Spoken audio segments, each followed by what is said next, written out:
다음 기사 좀 같이 볼까요? 네, 텃밭 다독이려 이재명 석 달 만에 다시 광주행.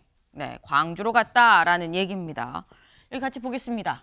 어제 광주 비엔날레 개막식이 있었습니다. 이 개막식에 내려가서 직접 참석을 했고 오늘도 계속 이 지금 호남 지방에 머무릅니다. 전남대를 찾아서 천원의 아침밥 같이 먹으면서 좀 얘기를 해보고요. MZ세대 좀 얘기를 좀 들어보겠죠.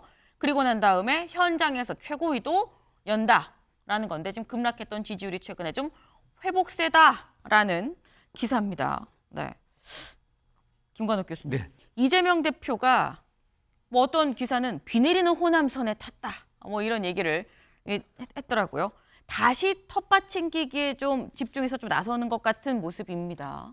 사실 이재명 대표가 당직 개편을 했잖아요. 네. 그러니까 당을 재정비했고 거기에 어떻게 보면 뭐 새로운 어떤 인물들도 수혈이 됐습니다. 그래서 통합의 어떤 메시지가 나왔다는 것을 이제 호남 시민들에게 좀 알려드리는 그런 과정이 가장 크다라고 얘기를 할 수 있고요. 그다음에 어제 대통령이 양국관리법에 대해서 그저께 거부권을 행사했잖아요. 네. 지금 사실 어떻게 보면 광주 전남 지역의 가장 큰 산업은 농업이에요. 그러니까 피해를 본다 그러면 농민들이 가장 많이 사는 이 전남 지역이 될 텐데 이 부분에 대해서 이 민주당은 양국관리법을 더 다시 이제 재의결을 한다든가 뭐 또는 다시 법을 개정해서라도 네. 계속 추진하겠다는 그런 의사를 지금 강조하기 위해서 내려간 것 아닌가 이렇게 생각을 합니다.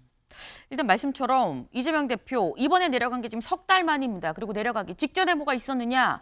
인적 쇄신 차원에서 지금 뭐 당직 개편을 했는데 지금 이게 장해찬 최고님 사법 리스트 굴레에서 약간 터닝 포인트로 좀 어떤 계기를 좀 마련하고자 하는 이런 의도가 있는 거 아니겠느냐라는 생각도 들거든요. 뭐 최근에 이제 민주당이 양곡관리법 관련해서 삭발 네. 시위도 또 했고요.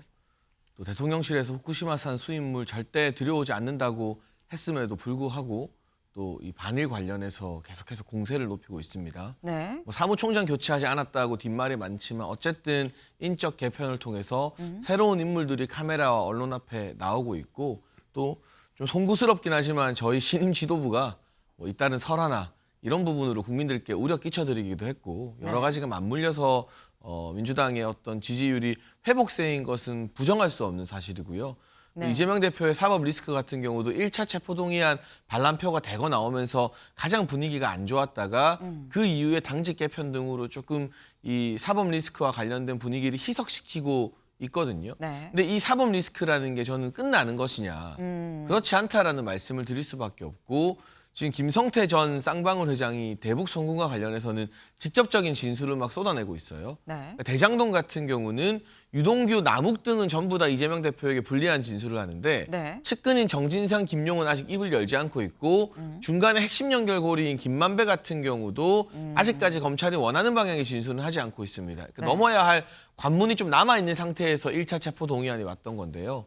대북 송금 같은 경우는 핵심 연결고리인 직접 돈을 준 당사자인 김성태 전 쌍방울 회장이 여러 진술을 다 이미 쏟아낸 상황이기 때문에 전 이 부분에 대한 수사가 일단락되고 2차 체포동의안이 만약 국회로 오게 되면 네. 지금 약간 잠잠해진 이재명 대표의 사법 리스크가 다시 불거지고 그 사이에 국민의힘의 하영재 의원 같은 경우는 체포동의안이 가결됐잖아요. 네. 근데 막상 또 영장 심사가 서는 혐의 인정하면서 영장 기각이 나왔고 네. 그러니까 이 민주당에서 또 반란표가 나오느냐 마느냐로 문제가 다시 불거질 수 있다. 그리고 이 기소에 따라 이제 재판을 받을 일정이 계속 늘어나요.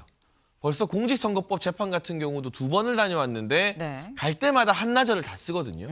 이게 집중심리하는 재판이기 때문에 그러면 당무에 이 소홀해질 수밖에 없는 구조적인 문제도 발생하기 때문에 네. 지금 잠시 잠잠해진 사법 리스크가 언제 다시 불거질지 모른다. 아마 2차 체포동의안이 오는 게 또 분수령이 될 것 같습니다. 네. 2차 체포동의안이 오면 좀 잠잠하는 듯했던 사법 리스크 다시 고개를 들 수 있다라는 말을 지금 주셨습니다.